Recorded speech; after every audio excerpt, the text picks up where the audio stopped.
안녕하십니까, 박사호입니다. 보시는 화면은 중공 광동성에 위치한 타이산 핵발전소입니다. 홍콩 선전 광저우와 지근 거리에 있습니다.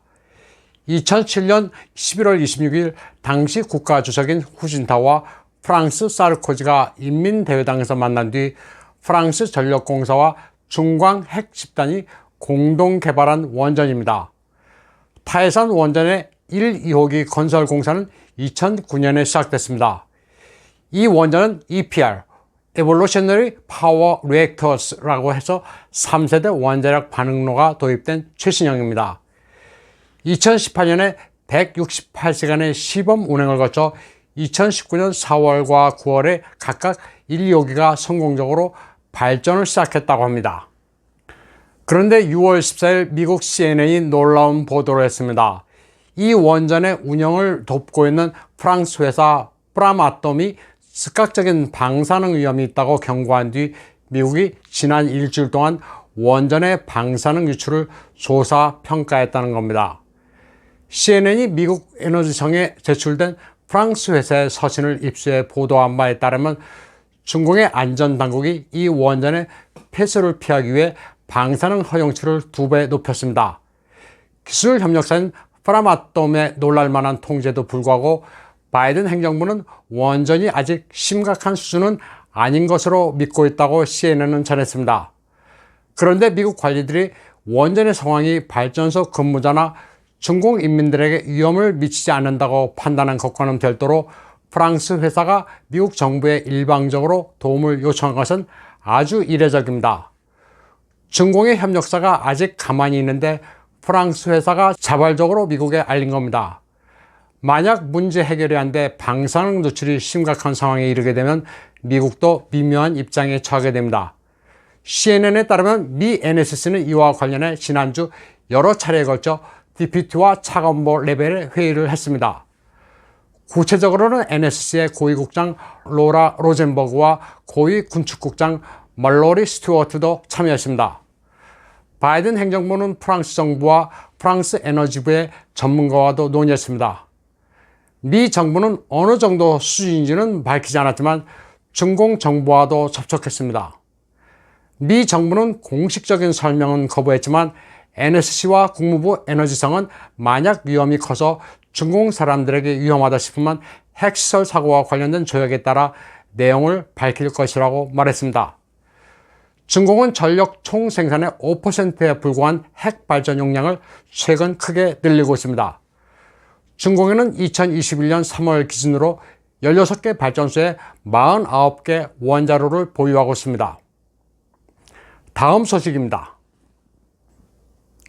6월 14일 일본의 TV에서는 한일 G7서 약식 정상회담 합의했지만 일본이 일방 취소했다는 연합뉴스 보도를 전하면서 일본 측의 입장을 밝혔습니다.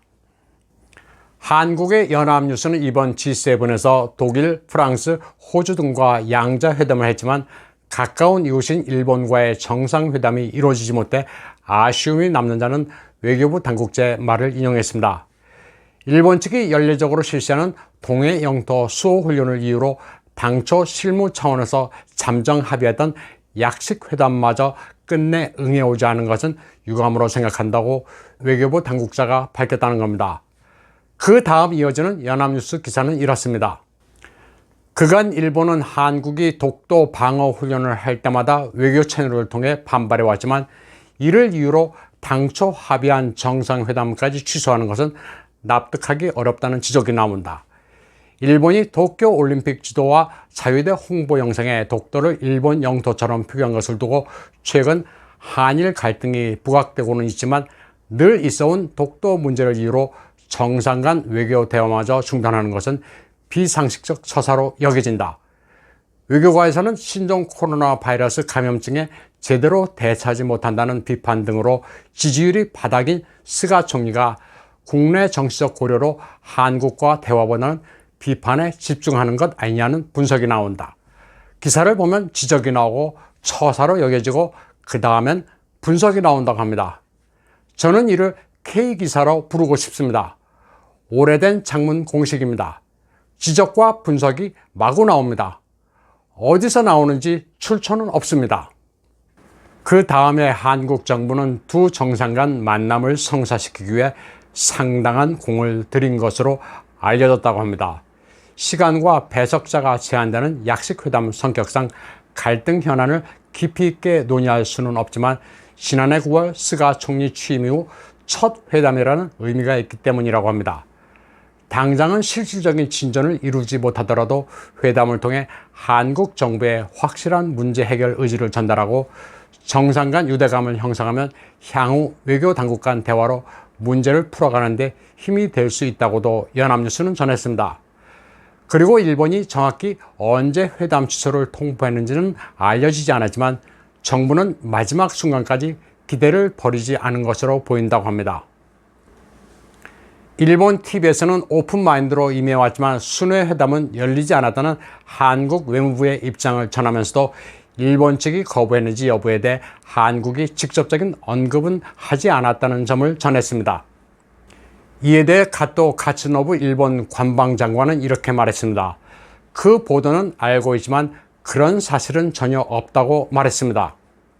사실에 반하는 내용일 뿐만 아니라 일방적인 발표에 대해 극도로 유감이라면서 한국 측에 즉각 항의했다고 밝혔습니다. 가토 장관은 또 한일 순회 회담이 열리지 않은 것은 스케줄 사정에 따른 것이라고도 말했습니다. 일단 한일 양측의 보도를 액면 그대로 정리해보면 이렇습니다. 동해 영토 수호 훈련을 이유로 당초 실무 차원에서 잠정 합의했던 약식 회담마저 끝내 응해오지 않았다는 게 외무부 당국자를 인용한 연합뉴스 보도인데 일본에서는 그런 사실이 없다고 밝히고 있습니다. 한국과 일본 가운데 어느 한쪽은 거짓말을 하고 있습니다. 또 모양새를 보면 일본은 내각을 총괄하는 정부 대변인격인 관방장관이 공개적으로 기자회견을 열어 입장을 밝힌 반면 한국은 연합뉴스가 외무부 당국자를 인용해 보도한 것뿐입니다. G7에 대한 막후 이야기를 전해드리자면 6월 13일 폐막한 회기 동안 7개국 정상이 중공 관련 의제를 토의할 때 회의실의 인터넷망을 모두 껐다고 합니다. 중공 바이러스, 백신, 1대1로에 대항하는 인프라 건설, 타이완 해협 문제 등 중공 관련 의제가 나올 때는 와이파이의 전원을 껐습니다. 주최국인 영국이 중공의 도청을 우려했기 때문이라고 뉴욕타임즈는 보도했습니다. 이번 G7은 중공의 레드라인을 마구 밟았습니다. G7 역사상 처음으로 타이완 해협 문제를 거론했습니다. 인도 태평양 지역의 자유개방성 유지의 중요성 차원에서 타이완 해협의 평화와 안정을 강조하고 양안 문제를 평화적으로 해결하기를 촉구한다고 회원국들은 천명했습니다. 또 동진아해와 남진아해에 엄정한 관심을 가지고 있으며 일방적으로 현상을 바꾸려 시도하거나 긴장을 고조하는 것에도 반대한다고 했습니다. 또 신장 우이구르의 강제노동 같은 중공의 소수민족 탄압과 홍콩 민주인사에 대한 압박을 규탄한다고도 했습니다. 또 앞으로 1년 내에 10억 도수분의 우한폐렴 백신을 G20를 포함한 기타 국가에 지원하겠다는 점도 명시했습니다. 중공의 1대1로에 맞서 개도국을 지원하자는 방안도 나왔습니다.